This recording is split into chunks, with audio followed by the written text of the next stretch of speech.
ruang lingkup biologi sel. Ruang lingkup biologi sel ini merupakan salah satu materi pertama kita di mata kuliah biologi sel.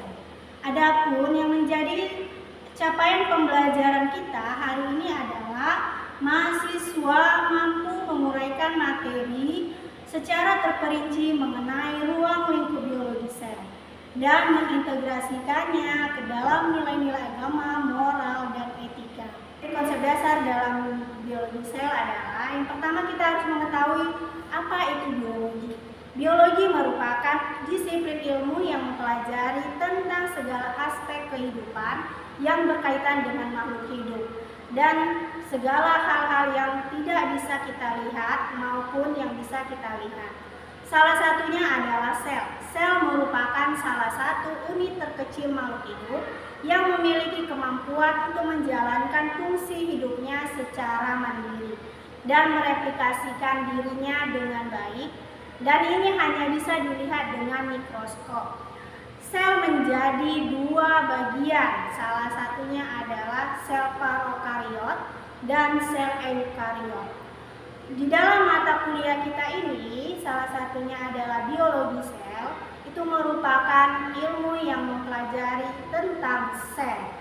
Sebelum kita mempelajari tentang sel, kita harus mengetahui sejarah sel.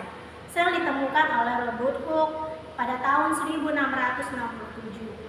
Kemudian ditemukan oleh Robert Aborn tahun 1820, Matthias Frieden dan Theodor Schwann tahun 1838, Rudolf Virchow tahun 1859, dan yang terakhir ada Esther Burger dan Wilhelm tahun 1870. Kemudian perkembangan sel ini akan terus berlanjut hingga diadakannya suatu teori. Teori sel ada beberapa bagian yang dikembangkan oleh masing-masing penemu tersebut. Salah satunya adalah sel merupakan ruang kosong, yang mana ruangan kosong itu tidak memiliki unit-unit di dalamnya dan dikenal dengan nama sel prokariot. Kemudian sel ini berkembang oleh peneliti hingga selanjutnya yang dikenal namanya sel eukariot. Sel mengalami evolusi yang terus berkembang dari awal hingga akhir. Yang pertama kali perkembangan itu dilakukan oleh yang namanya sel, pertama kali ditemukan dalam bentuk sel prokariot. Kemudian sel prokariot ini lalu berkembang terus hingga menjadi sel eukariot. Antara sel prokariot dan eukariot ini ada juga yang namanya virus. Jadi antara virus, sel prokariot dan eukariot ini saling berkaitan satu dengan yang lainnya.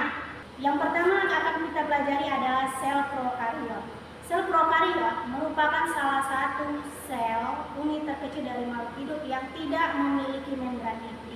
Merupakan sel yang pertama kali ditemukan. Sel prokariot ini memiliki kompleksitas tinggi jika dibandingkan dengan jenis sel yang lainnya. Salah satu contoh dari sel prokariot adalah virus dan bakteri. Yang kedua merupakan salah satu sel eukariot. Eukariot ini merupakan salah satu sel yang mengalami perkembangan dan berikut merupakan perbedaan antara sel prokariot dan sel eukariot. Sel harus dikaitkan dengan ayat-ayat Al-Quran.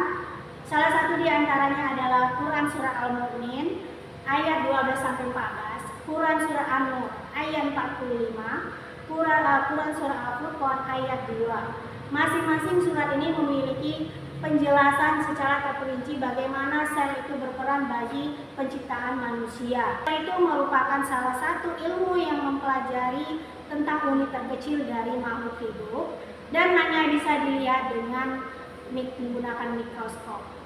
Perkembangan sel akan selalu dilakukan oleh para peneliti hingga akhir zaman dan akan selalu terintegrasi dengan nilai-nilai keagamaan agar sel yang dikembangkan tidak menyalahi aturan yang telah ditetapkan dalam agama, khususnya pada bidang kesehatan. Kalian kerjakan masing-masing soal berdasarkan link tugas berikut ini.